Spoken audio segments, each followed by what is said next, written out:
지난주에 이어서 우리가 시편 33편을 통해 계속해서 은혜를 나누고자 합니다. 시편 33편은 찬양시이면서 알파벳 시라고 그랬죠.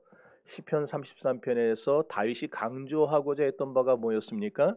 하나님은 어떤 분이시다? 개인의 일에나 국가의 일에나 또 가정의 일에 깊이 관여하시면서 역사하시고 통치하시는 분이시다. 그런 하나님을 뭐 하라 그랬어요? 찬양하라. 그럼 찬양은 아무나 할 수 있습니까? 아니죠. 의로운 사람이, 정직한 사람이 할 수 있다고 했어요. 여러분, 의로운 사람, 정직한 사람은 누구를 말합니까? 십자가의 구속의 체험이 있는 사람. 그러니까 예수님이 나를 위해 십자가 달려 죽으셔서 그 피로 나는 구원받았어. 이 확실한 믿음이 있고 체험이 있는 사람이 하나님 앞에서 찬송할 수 있다 이거예요. 그러니까 오늘날로 우리 신약적인 언어로 표현하면은 성령 충만한 사람을 말하는 거죠. 또 하나, 다윗은 모두가 다 황소와 양과 염소 이런 것들만 제물이 된다고 생각하던 시대에 우리의 무엇도 최고의 제물이 될 수 있다고 생각했어요? 다 기억하고 계시네요.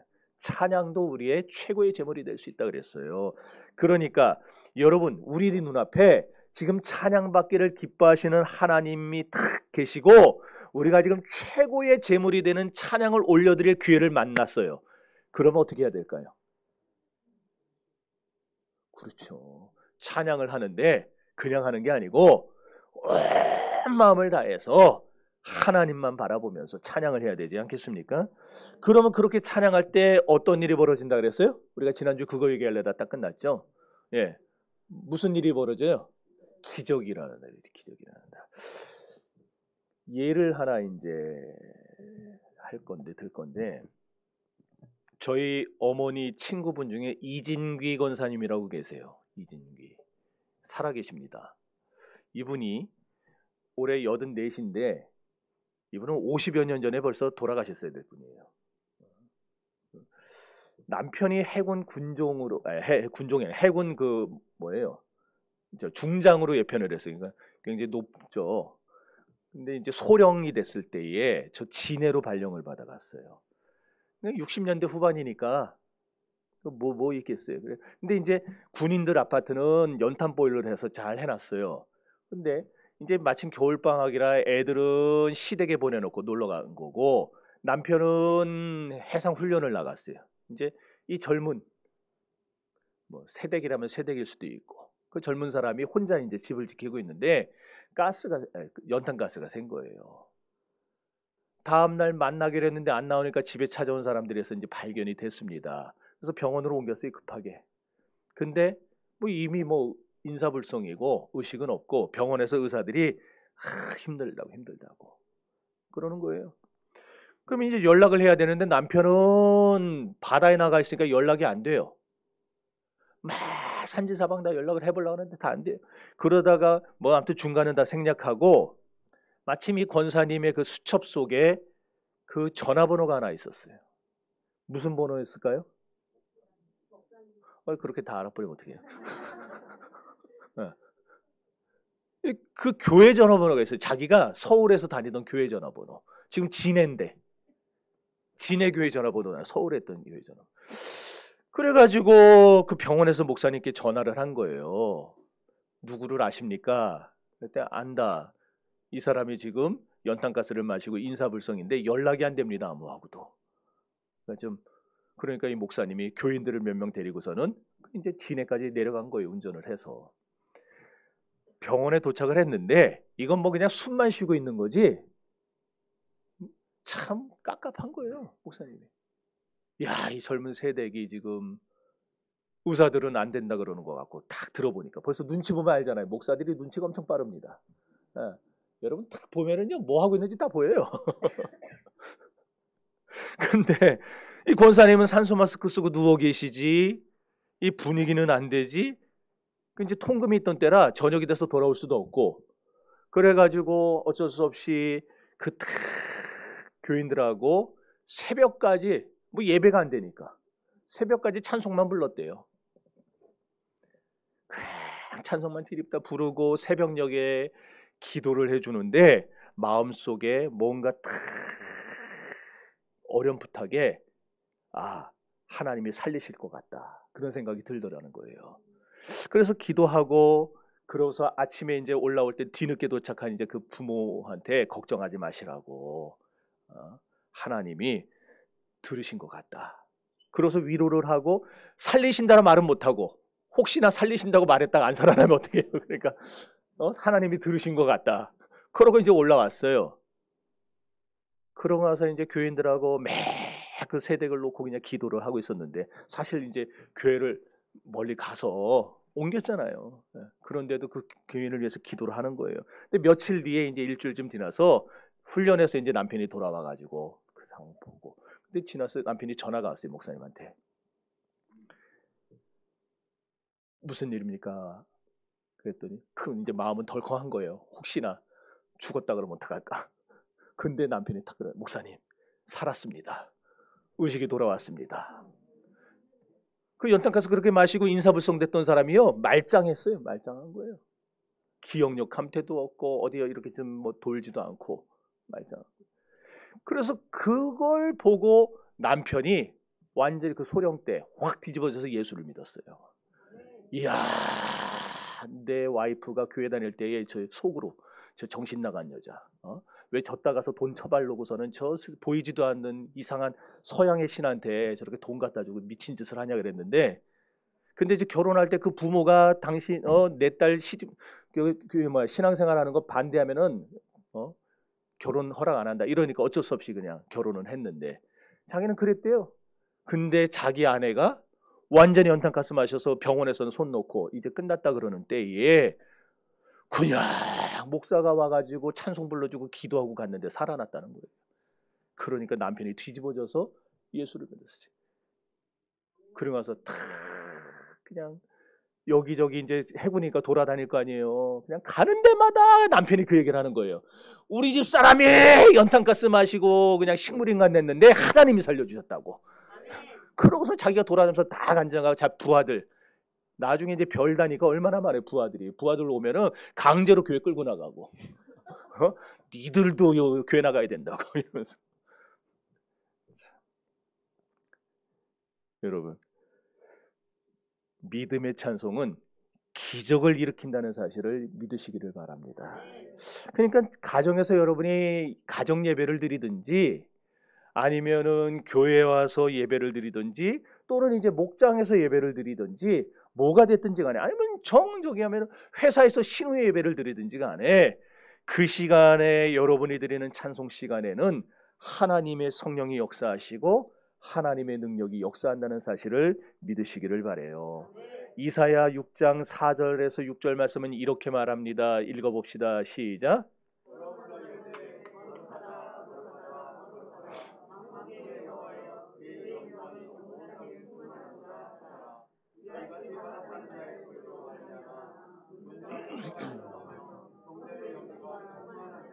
아멘. 우시야 왕이 죽던 해에 이사야가 하나님께 소명을 받았어요. 그리고 하늘을 바라보니까 하나님이 보좌에 앉아 계시는데 하나님의 옷자락이 성전에 가득하고 천사들이 날아다니면서 찬송을 하는 거예요. 근데 천사들이 찬양하는 시간에 무슨 일이 벌어져요? 성전터가 막 요동을 치는 거예요. 난리도 아니에요. 이건 뭘 말하느냐? 우리가 찬송 부르는 그 시간에는 성령의 초자연적인 기적의 역사가 일어난다는 걸 우리에게 지금 말씀으로 활자로 보여주고 계시는 거예요. 여러분 찬송할 때 병이 났습니다. 찬송할 때 회개가 터집니다. 찬송할 때 하나님이 임재하십니다. 여러분이 찬송할 때 천군 천사가 할렐루야로 화답하는 줄 믿습니다. 아멘한 사람만 그렇게 될 겁니다. 이제 하는 건 소용없어요. 처음 해야지. 여러분 역대하 20장 22절 이하에도 보면은요 여호사밧이 제사장과 레위인들을 데리고 전쟁을 하러 가는 거예요. 전쟁은 군대를 끌고 나가야 되는데 군대는 뒤에 따라오게 하고 앞에는 원래 제일 앞에 제일 잘 싸우는 놈들을 배치해야 될 거 아니에요. 초전에 깨야 되니까. 근데 맨 앞에 성가대를 세웠어요. 성가대를 세워놓고 나팔을 불면서 그 400명이 찬양을 하는 거예요. 정상적인 전쟁이 아니죠. 적군이 볼 때도 이거는 참 웃기죠. 뭐 이딴 전쟁이 다 있나. 그런데 무슨 일이 벌어집니까? 그 사람들이 찬양을 할 때에 하나님께서 복병을 두어가지고 유다 나라를 치러 온 암몬과 모압과 세일 자손을 치셨다 그랬어요. 그 복병이 누구예요? 사람이 아니에요. 천군 천사들을 보내가지고 하나님 치셨어요. 자, 읽어봅시다. 시작.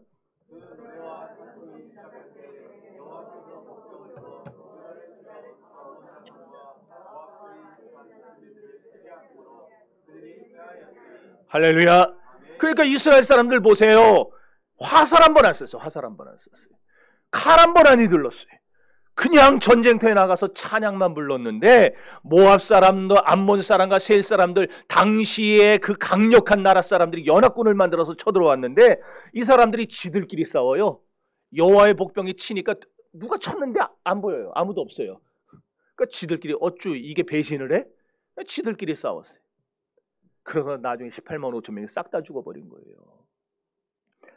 여러분, 이사야 때 성전 문지방의 터가 요동하면서 지진이 일어나고 역사가 일어났던 것 같이, 또는 여호사밧 시대의 성가대가 찬송을 시작하자마자 쳐들어왔던 침략군이 다 죽어버린 겁니다. 이처럼 오늘 우리가 드리는 찬송 시간은요, 기적이 시작되는 시간이요, 능력이 나타나는 시간이요, 축복이 시작되는 시간이요, 승리가 시작되는 시간인 줄로 믿으시기를 바랍니다. 그럼 도대체 찬송이 뭔데, 찬송이 뭐길래 찬송할 때 이런 기적이 나타나느냐? 찬송의 특성이 뭔가 따라합시다. 찬송이란 하나님을 즐거워하는 것이다. 시편 33편 1절입니다. 시작. 여기 보면 너희 의인들아 여호와를 즐거워하라 해놓고 바로 이어서 찬송은 정직한 자들이, 여기 정직한 자들 누구예요? 여러분이잖아요. 예수 구속을 믿는 사람들. 그러니까 너희들이 마땅히 할 바로다 이거예요. 오늘 정신교회 성도들이 당연히 할 게 찬송이라는 거예요. 여러분, 이 하나님을 즐거워하라는 말을 오해하지 마세요. 하나님을 즐겁게 해드리라는 말이 아니에요. 하나님과의 영적인 교통을 위해서 내가 하나님이 주시는 즐거움에, 그 찬송의 즐거움에 푹 잠겨 들어가야 된다는 말이에요. 이게 하나님을 즐거워하는 말이에요. 이렇게 찬송은 하나님을 즐거워하는 시간입니다. 찬송하면서 하나님이 주시는 영적인 즐거움에 저와 여러분이 완전히 잠길 수 있기를 바랍니다. 또 찬송은 하나님께 감사하는 시간이에요. 2절입니다. 시작. 그러니까 찬송 드리는 시간을 하나님은 어떻게 받아들이신다는 거예요? 우리가 하나님께 감사하는 시간으로 받으신다는 거예요. 우리가 하나님께 감사로 올려드리는, 감사의 제사를 드리는 그런 시간으로 하나님 생각하고 받아준다 이거예요. 그러니까 우리가 답답한 일이 있으면 기도해야죠. 감사한 일이 있으면 찬송해야죠. 또 반대도 해요. 또 반대도. 우리가 답답한 일이 있으면 찬송해야 되고 감사한 일이 있으면 기도해야 되는 거예요. 여러분, 그러니까 뭔가 안 되고 답답하고 다 뭉쳐있고 여러분 뜻대로 하나도 안 풀릴 때에 기도하세요. 기도도 안 되면 찬송하라는 얘기예요. 저도요, 개인적으로 인생에 완전 밑바닥에 떨어졌다 생각했을 때에 기도가 안 나오더라고요.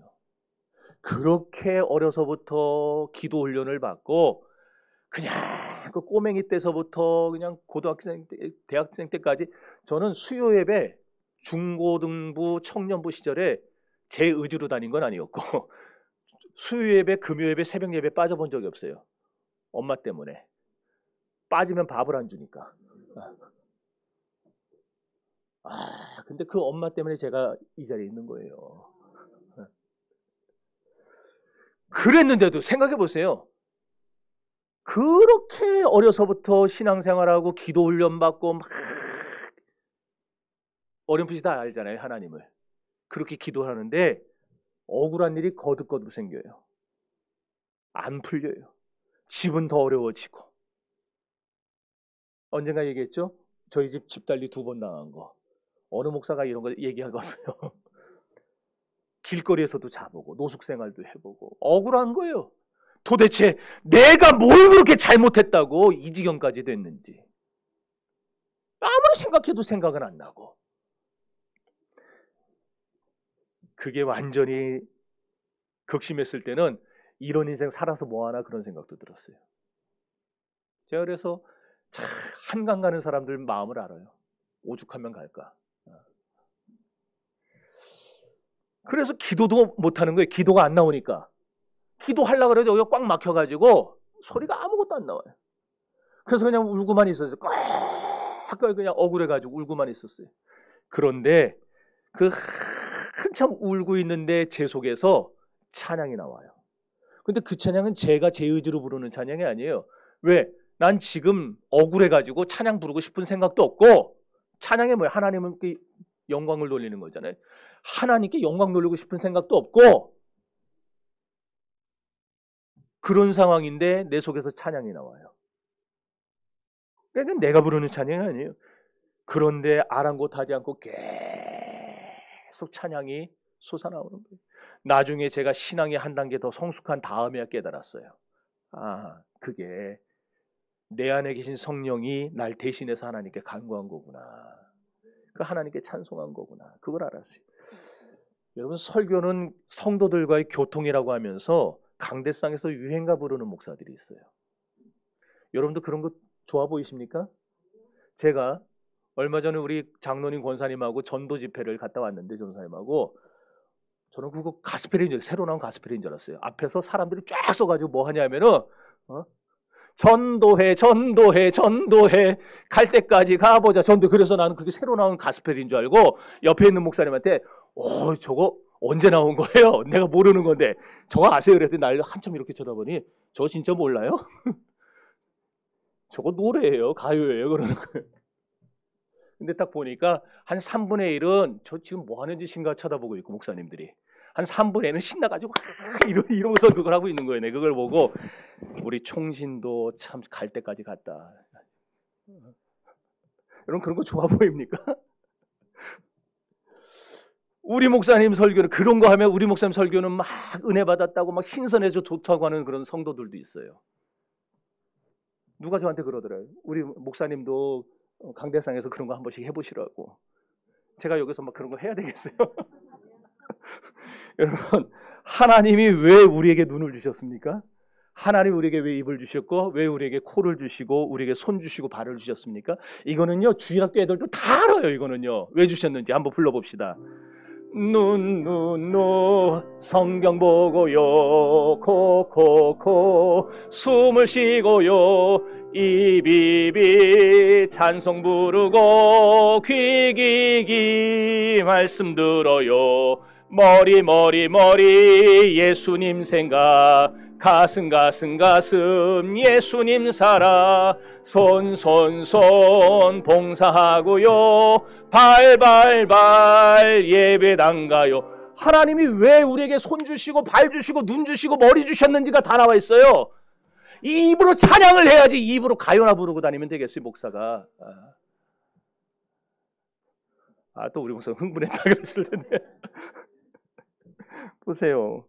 세상 노래 부르라고 입 주신 거 아니에요. 찬양하라고 입 주신 거예요. 찬양해야 될 입으로, 그런데 찬양 안 부르고 노래 부르면, 세상 가요 부르면 하나님이 기뻐하시겠습니까? 여러분, 집에서 그래서 일할 때, 설거지할 때도 기왕이면 유행가 틀고 하지 마세요. 유행가 틀어봐야 거기에 아무 은혜도 없어요. 찬송이나 가스펠 틀어놓고 설거지하고 일하고 빨래하고 그러세요. 아멘이 안 나와요, 지금. 제가 가끔 병원에 가보면은요, 어떤 병원은 대기실에 찬송을 틀어놓는 병원이 있더라고요. 야, 난 그러면은 마음이 너무 좋아요. 기뻐요. 사실 병원에서 가스펠 틀었다고 시비 거는 사람 내가 아직 못 봤어요. 왜? 의사들이 괜히 자기 쭉 이러고 할까봐. 마음대로 틀 수 있는데 병원에서 의사들이 안 틀더라고, 그거를. 그래서 저는 아무 상관없어요, 그 의사하고. 일면식도 없어요. 그런데 찬송을 틀어놓은 병원을 들어가면은요, 저는 딱 앉아갖고 기도를 합니다. 하나님, 이 병원과 이 의사를 주님이 이 지역에 제일 가는 사람만 만들어 주시라고, 축복해 달라고. 아니, 목사도 그런데 하나님이 보실 때는 어떻겠냐고요. 찬송하는 입을 하나님이 보실 때 얼마나 이쁘게 보시겠냐고요. 여러분이 예배당 가는 발을 하나님이 얼마나 귀하게 보시겠냐 이거예요. 그런데 우리가 그런 찬양을 해야지. 그런 입으로 세상 가요 부르고 여기에서 춤추고 그러면 되겠습니까? 그런데 이런 찬송에는 도구가 필요해요. 2절 아까 보니까 수금과 10줄비파로 찬송할지어다 그랬어요. 수금이라는 거는요, 히브리어로 킨노르라는 건데, 이거, 예. 원래는 이스라엘 백성들이 양을 치면서 심심하잖아요. 그러니까 풀을 꺾어요. 풀을 꺾어서 그걸로 피리를 만들어. 우리 여러분들 어렸을 때 풀피리 불어봤죠? 원래 그게 킨노르예요. 풀피리가. 그런데 이게 시간이 지나면서 점차 나무로 저렇게 판을 짜고 저기에다가 저 현이 뭔지 아세요? 양의 창자를 꼬아가지고 만든 거예요. 양의 창자예요. 뭐 이스라엘 내 양만 치니까 구하는 건 양의 창자 뭐 쉽게 구하잖아요. 그래서 저거를 현을 달아가지고 소리를 내기 시작한 게 저게 수금이에요. 현대의 악기와 가장 유사한, 굳이 비교하기도 그렇지만 어쨌든 가장 유사한 악기가 있냐 했더니 하프하고 가장 비슷합니다. 하프 저거 알죠? 이렇게 드르릉 드르릉 하는 거 그거. 다윗은요, 이 수금은 이스라엘의 토속악기였는데 다윗은 이런 수금을 항상 어깨에다 메고 다녔어요. 그리고 언제든지 좋은 일이 있을 때든 나쁜 일이 있을 때든 그 수금을 꺼내서 하나님을 찬양한 거예요. 자, 사무엘상 18장 10절입니다. 시작.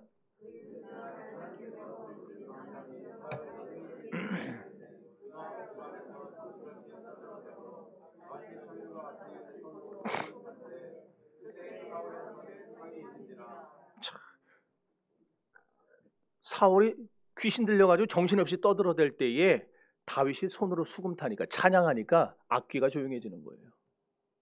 그래서 우리 귀신 쫓아낼 때 찬양 부르는 이유가 그거예요.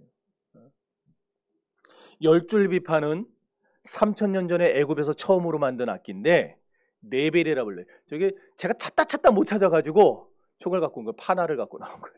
저 지금 들고 있는 거 저게 이제 비파예요. 뭐 어떤 분들은 페르시아가 원조다 그러는데 원조는 애굽이에요. 애굽에서 저걸 만들어 가지고 했는데 이 비파는 수금보다 커요. 그리고 옆으로 저렇게 옆으로 치는 거예요. 아까 수금은 세워서 치는 거고.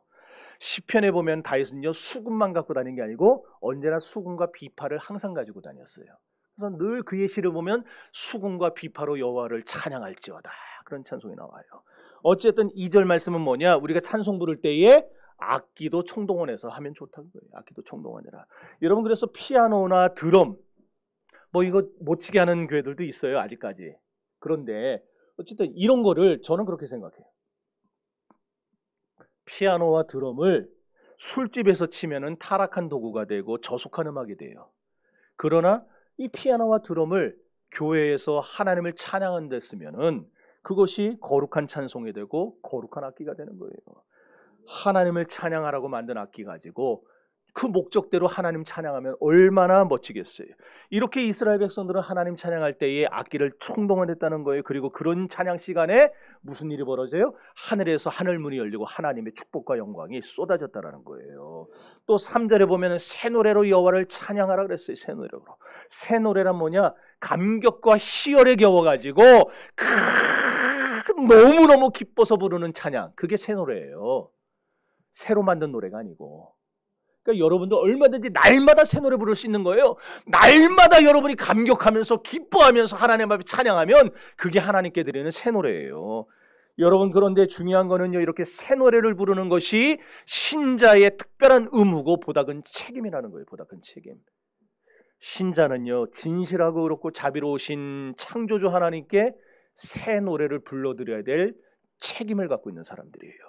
우리는 일시적인 세상 노래와 재미로 위안 삼으려 들면 안 됩니다. 왜냐하면 그건 매우 위험합니다. 어리석습니다. 치명적인 실패를 가져오기 때문입니다. 사울은 손에 창을 들고 있었지만은 다윗은 비파와 수금을 들고 새 노래를 불렀어요. 결국 하나님은 누구를 택하셨는지 우린 다 알아요. 찬양은요, 성도들이 천국에서 입을 의복입니다. 천국 가면은요, 설교 들을 시간 없어요. 설교 안 해요. 천국 가면은 무슨 시간만 남느냐? 찬양 시간만 있어요. 그러므로 찬양은 우리가 천국에서 입어야 될 옷인데, 따라서 이 땅에서도 당연히 우리가 입어야 될 옷이 있다면 찬양의 옷이에요. 그 어떤 보석도 우리의 찬양보다 하나님께 더 어울리는 장식물이 될 수 없어요.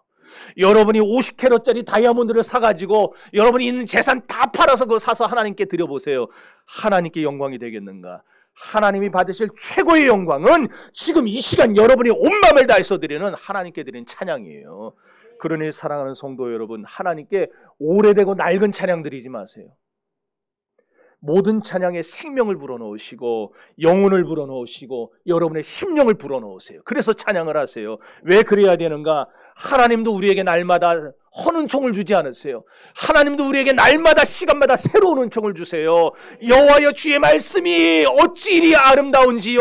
주님이 아침에도 새롭고 저녁에도 새롭습니다. 주님이 날마다 시간마다 우리에게 새로운 은혜를 주시는데 우리는 허구한 날 우리의 마음을 담지 않고 헛 노래를 부르고 있어요. 헛 찬양을 드리고 있어요.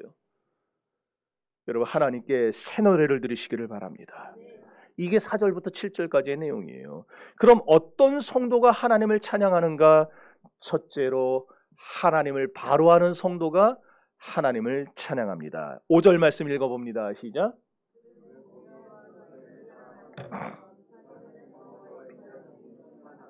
여러분, 하나님의 공의를 깨달아 아는 사람이 찬양하게 되어 있어요. 공의를 깨달아 한다는 말이 왜 찬양과 연결되느냐? 다윗 시대는 너무너무 악한 놈들, 나쁜 놈들이 많았어요. 그런데 어떤 현상이 있었는가? 다윗도 가슴을 친 게 뭐냐면은 악인이 잘 돼요. 의인들이 안 돼요. 선인들이 안 돼요. 믿는 사람들이 자꾸 어려워요. 나쁜 놈들만 승승장구하는 거예요. 오늘날도 그렇잖아요. 예수 믿는 집은 안 되고 예수 안 믿는 집은 잘 되고, 그럴 때 우리 신앙에 혼란이 와요. 내가 믿는 믿음이 잘못된 건가? 기독교가 잘못된 건가? 하나님이 뻥쟁이인가? 자꾸 헷갈려요. 그렇게 신앙이 혼란에 오던 때에 하나님이 말씀하시기를 내가 기어코 나의 공의로 악인들을 심판할 건데 너의 눈으로 그걸 보게 될 거다. 그 말씀을 주셨어요. 그렇습니다, 여러분. 지금 여러분 주변에 있는 악인들의 형통, 예수를 믿지 않는 자들의 형통은 일시적인 형통이에요. 그들의 일시적인 도모는 반드시 무너지고 여호와의 도모만 영영이 서게 되는 날이 반드시 올 것입니다. 그런 하나님의 공의를 깨달은 거예요. 그걸 깨닫고 될 때에 어떻게 하는 거예요? 우리 입에서, 우리 속에서 할렐루야, 하나님을 찬양하는 소리가 터져나온다는 겁니다. 두 번째로 하나님의 사랑을 깨달은 사람이 하나님을 찬송합니다. 여기 이제 12절을 보세요. 12절 보면은요, 여호와로 자기 하나님을 삼은 나라라고 했는데 이거는요, 여호와가 그 하나님이신 나라라고 번역을 해야 옳은 번역입니다. 왜냐? 여호와를 내 하나님으로 삼는다. 이거는요, 선택 교례를 보여주질 못해요. 마치 내가 하나님을 선택한 것처럼, 내가 기독교를 선택한 것 같은 느낌을 받게 만들어요. 아니에요. 하나님이 창세전에 우리를 선택한 겁니다. 그리고 우리를 자녀 삼으셨고 우리를 구원해 주셨습니다. 이것은요, 지금껏 우리가 경험해보지도 못했고 지금껏 들어보지도 못했던 놀라운 사랑입니다. 어떤 종교의 신이 이 땅에 직접 찾아오셔서 자기의 택한 자들을 구원하시고 그 백성을 위해 자기 목숨을 버려 십자가 달려 죽은 그런 종교가 어디 있습니까?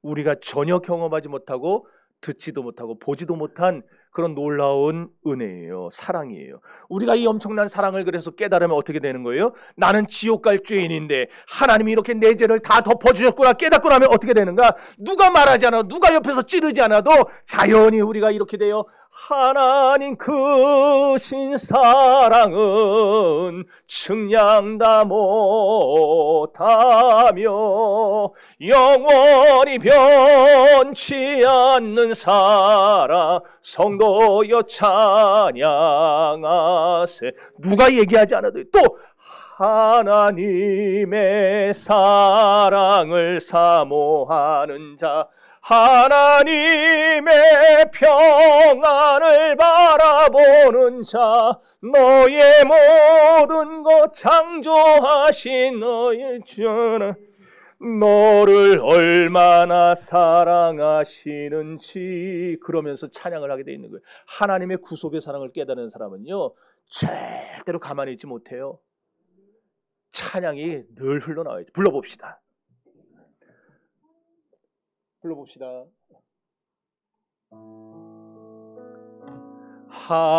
하나님의 사랑을 사모하는 자, 하나님의 평안을 바라 바라보는 자 너의 모든 것 창조하신 우리 주님이 너를 얼마나 사랑하시는지 하나님께 찬양과 경배하는 자 하나님의 선하심을 닮아가는 자 너의 모든 것 창조하신 우리 주님이 너를 자녀 삼으셨네. 하나님 사랑의 눈으로 너를 어느 때나 바라보시고 하나님 인자한 귀로서 언제나 너에게 기울이시니 어두움에 밝은 빛을 비춰주시고 너의 작은 신음에도 응답하시니 너는 어느 곳에 있든지 주를 향하고 주만 바라볼지라.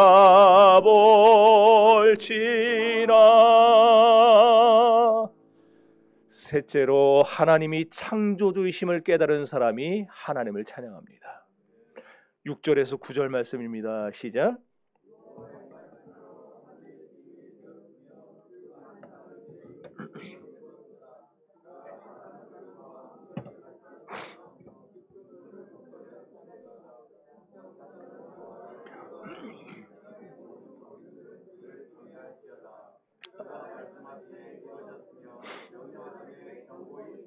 아멘.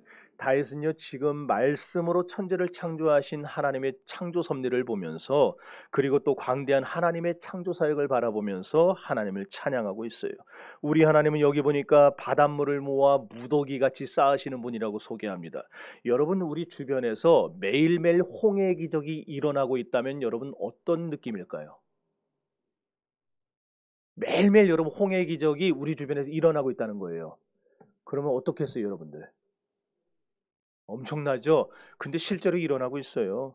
우리 하나님은요 매일 달의 인력을 이용해서 바닷물을 끌어당겨서 썰물이 되게 했다가 또 보내서 밀물이 되게 했다가 우리는 매일 홍해의 기적을 보고 있어요. 심지어 우리나라 사람들 기독교 국가도 아닌데 지들이 서해안에다가 홍해 모세의 기적 뭐 있잖아요. 그거 홍해의 기적 다 붙여놨어요. 가는 데마다 홍해의 기적이 있대요. 우린 매일 보면서도 몰라요. 하나님이 매일 우리에게 저 홍해의 기적을 보여주고 있구나. 주님이 아니라면 누가 그렇게 할 수 있겠습니까? 하나님의 명령에 따라 서야 할 장소에 딱 서니까 이게 물이 안 넘어와요. 만약에 하나님이 그 명령을 까먹어 버리시면 물들이 오다가 멈추라고 안 하시네? 그러면 그냥 다 넘쳐버리는 거예요. 그러면 우리나라도 다 덮어버려요. 왜? 세계에 있는 바닷물이 넘치면 전 세계는 다 가라앉는다잖아요. 근데 하나님이 딱 정확하게 시간 되면 멈춰라, 또 시간 되면 빠져라. 하나님이 계속 이런 기적을 우리의 삶에 보여주고 있어요. 몰랐죠? 그러니까 여러분 다 나도 기적을 체험한 사람이구나. 그러고 아셔야 돼요. 여러분 말씀의 능력을 믿는 사람, 하나님이 내 생활의 일거수일투족을 지켜주신다는 사실을 믿는 사람, 위기에서 건져주시는 하나님의 은혜를 깨달은 사람이 찬양을 하게 되어 있어요. 뿐만 아니라 기근 시에 우리를 살게 하시는 하나님, 경제적인 위기를 벗어나게 하시는 하나님을 만날 때 우리가 또 찬양하게 되는 거예요. 19절 읽어봅니다. 시작.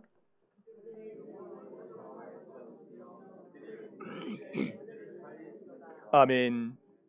그러니까 지금 우리가 읽은 이 모든 말씀을 다 묶으면은 한마디로 어떻게 되느냐? 찬양은 누가 하냐? 영적인 은혜든 육적인 은혜든 은혜를 체험한 사람이 찬양을 한다 그 말이에요. 그런데 또 신비한 건 뭐냐? 우리가 찬양을 하잖아요. 은혜를 받아서 찬양을 하면 또 다른 은혜와 축복이 따라와요. 그래서 찬양하는 사람이 은혜 체험하죠. 은혜 체험하고 축복 체험하죠. 그런 다음에 또 그렇게 은혜 받고 축복 받으니까 또 뭐 하겠어요? 그 사람 한 번 맛봤으니까 또 찬양하죠. 또 찬양하면 또 축복이 따라오고, 이게 선순환이 계속 일어나는 거예요. 그래서 여러분들이 지금서부터 축복의 사람으로 거듭나고 싶다면은 찬양을 하세요. 찬양하세요. 그럼 하나님이 그 찬양을 받으시고 여러분의 생활에 복을 주시고, 여러분이 복 받고 은혜 체험하면은 또 하나님 앞에 찬양하게 되어 있으니까, 이게 그냥 우리 생활 속에 계속 일어나게 만들어야 돼요. 21절 읽어봅시다. 여기 안 뜰 거예요. 21절 성경 보세요. 시작.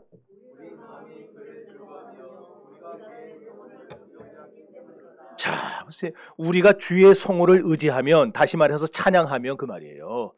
찬양하면 우리의 심령이 어떻게 돼요? 즐거워지게 되었어요. 그러니까 여러분, 괴로울 때 찬양하세요. 답답할 때 찬양하세요. 눈물 날 때 찬양하세요. 억울하고 속이 뒤집어질 때 찬양하세요. 남편이 말 지지리도 안 들을 때 찬양하세요. 다 말 잘 듣나 보네. 찬양하세요. 그러면은요, 하나님이 우리 심령을, 그 괴로움을 싹 걷어가시고 이 안에 즐거움을 주세요. 성도 여러분, 의심은 슬픔을 생산하고 신앙은 기쁨을 생산하게 되어 있어요. 우리가 자꾸 하나님을 찬양하다 보면 거기에 은혜가 있고, 거기에 축복이 있고, 거기에 기쁨이 있는 줄 믿습니다. 그래서 여러분들이 주님을 바라보는 신앙생활이 얼마나 능력 있고 효과적인지를 오늘 이 자리에서 깨닫고 돌아갈 수 있기를 바랍니다. 여러분, 우리가 주님을 바라보는 만큼 주님의 축복을 거두게 될 것입니다.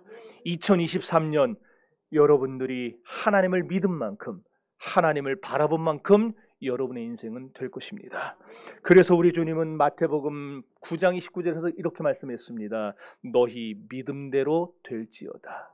여러분들이 오늘 하나님을 믿으시고 하나님을 찬양하시면 여러분이 믿은 그 믿음대로 하나님은 여러분의 생활에 귀한 열매로 갚아주실 것입니다.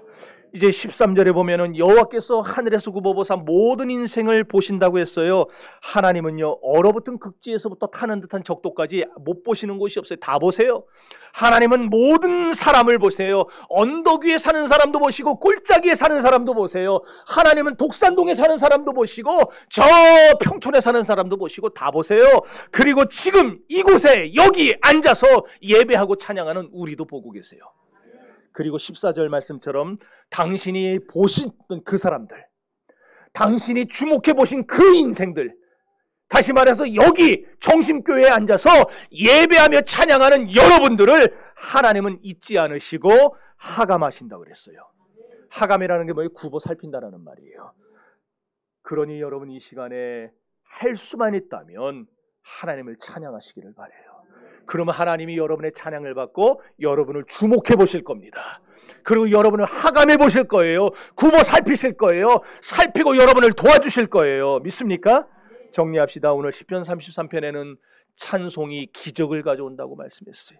그럼 찬송이란 뭐냐? 찬송은 하나님을 즐거워하는 것인데, 그리고 하나님께 감사하는 것인데, 이렇게 찬송할 때는 모든 도구를 총동원해서 찬양하라고 했어요. 그럼 누가 하나님을 찬양하는가? 첫째, 하나님을 바로하는 성도. 둘째, 하나님의 사랑을 깨닫는 성도. 셋째, 천지를 창조하신 능력의 하나님을 믿는 성도가 하나님을 찬양한다고 했어요. 여러분, 악인의 도모는 무너질 날이 옵니다. 그러나 하나님의 도모는 영영합니다. 영원합니다. 그러니 세상을 보면서 하나님의 그 공의를 여러분들 깨달으시고 믿음으로 굳게 서세요. 여러분, 이 모든 걸 다 합치면 뭐라 그랬어요? 육적인 은혜든 영적인 은혜든 은혜 체험한 사람이 찬양하게 되어 있다. 여러분, 찬송이 자지러진 교회는요, 죽은 교회예요. 우리 교회도요, 찬송이 자꾸 소리가 줄어들기 시작하고 찬양하는 시간에 자꾸 딴짓하고, 성경책은 집에 가서 성경 볼 시간에 보세요. 설교 시간에 성경 보지 말고 찬송 시간에 성경 보지 말고. 찬송이 자지러지면은요, 그 인생도 하나님이 자지러져요. 그러나 우리가 찬송이 살아나면 하나님은 그 인생을 활화산같이 그냥 불붙듯이 일으켜 주시는 거예요. 그런 복을 받으시기를 바랍니다. 찬송이 힘 있는 교회도요, 마찬가지예요. 찬송이 힘이 있으면은 하나님이 사용하는 요새 뜨는 교회들 보세요. 하나님 쓰는 교회들 보세요. 찬양이 살아있어요. 우리 교회도 하나님께 쓰임받고 싶으면은 찬양이 살아야 돼요. 찬양대 지원하시고, 찬양단 성가대도 지원하시고. 네. 여러분 여기 아무도 안 앉아 있어도 좋아요. 여기만 앉아 있어도 좋아요. 네? 우리 모두가 다 성가대 하는 게 그게 제일 좋아요. 네. 아멘한 사람들 다 집어넣으세요. 성가대. 자, 마칩시다. 하나님을 자꾸 찬양할 때 은혜와 축복이 쏟아지는 줄 믿습니다. 진정한 찬송이 살아있는 교회, 살아있는 새 노래를 아버지 하나님께 올려드려서 은혜의 체험이 많아지는 여러분이 되시기를 주님의 이름으로 축원합니다. 기도합시다. 이 시간에 우리 다 같이 통성 기도할 때